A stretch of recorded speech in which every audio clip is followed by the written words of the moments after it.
Thank you very much. You please excuse my voice. Winter is not suitable to Filipinos. Your Excellencies, Your Honors, distinguished guests, ladies and gentlemen, the business representatives from the two blocs, ASEAN and EU, good afternoon. At the outset, allow me to congratulate the EU-ASEAN Business Council for the success of the 10th ASEAN-EU Business Summit. The whole-day event that we have just held has indeed provided a platform for the much-needed dialogue between EU and ASEAN after the reopening of borders due to the COVID-19 pandemic. The ASEAN-EU Business Council has had a pivotal role in advancing ASEAN's regional economic integration and post-pandemic economic recovery through its various initiatives and valuable recommendations, which has been very useful in terms of prioritizing areas and initiatives for ASEAN's regional economic integration. ASEAN's regional economic integration has been assisted by this Business Council through the ASEAN Trade and Investment Work Program. We hope to continue this momentum for 23 and forward. Building on the theme, deepening EU-ASEAN trade, sustainable development for all, the discussions undertaken during the day will not only bring new impetus for both sides, to bolster a sustainable trade and investment while opening ways to fast-track the implementation of the EU's Indo-Pacific strategy. It is important that our governments continue to collaborate with the private sector, especially now that the ASEAN member states are in a post-pandemic economic recovery and are facing new challenges brought about by recent geopolitical tensions.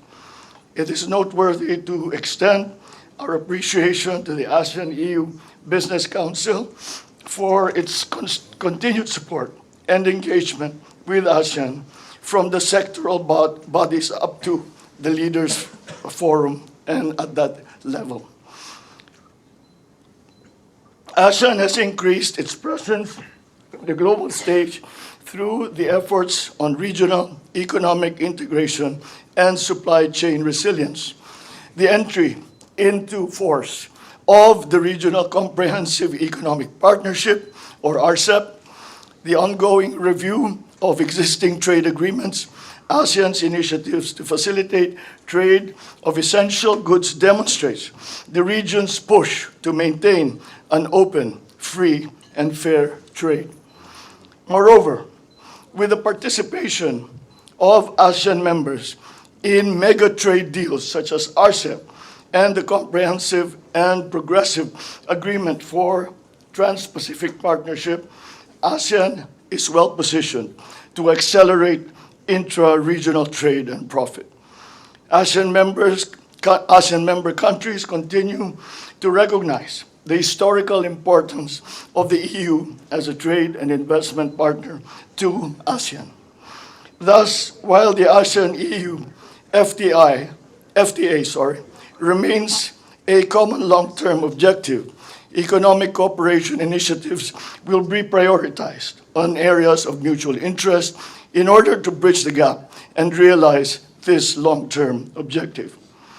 ASEAN will continue to dialogue with the EU on ongoing economic competitiveness and competition initiatives at the 18th ASEAN Economic Ministers EU Trade Commissioner consultations that were held last September 2022.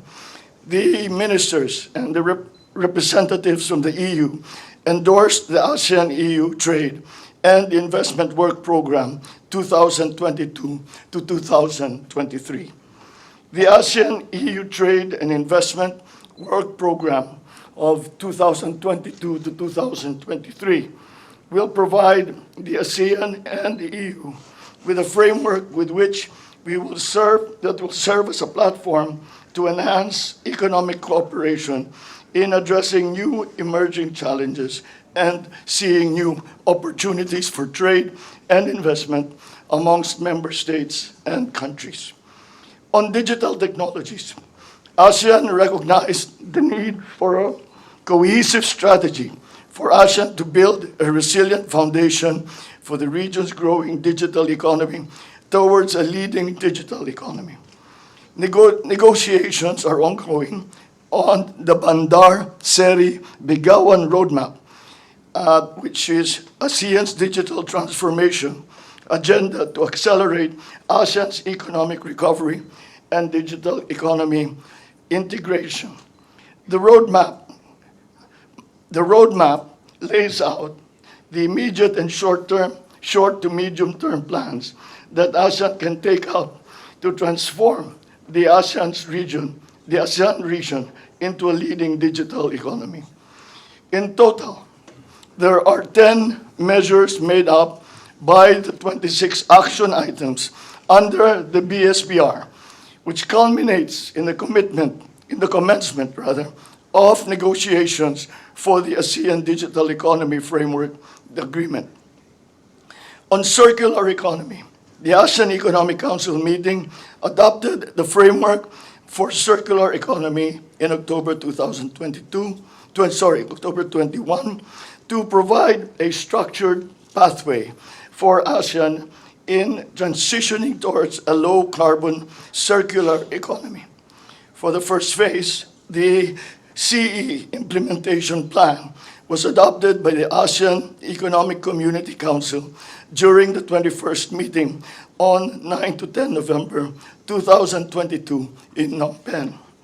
Finally, the ASEAN-EU Joint Ministerial Statement on Connectivity 2020 was issued by the foreign ministers of ASEAN and EU, as well as a High Representative of the Union for Foreign Affairs and Security Policy and Vice President of the European Commission at the 23rd ASEAN-EU Ministerial Meeting last December 2020. The initiative affirms the commitment between ASEAN and the EU to further boost connectivity through the implementation of key strategies, such as the EU Strategy Connecting Europe and Asia and the Master Plan on ASEAN Connectivity 2025, with specific focus on the following areas: sustainable infrastructure, digital innovation, seamless logistics, regulatory excellence, and people mobility.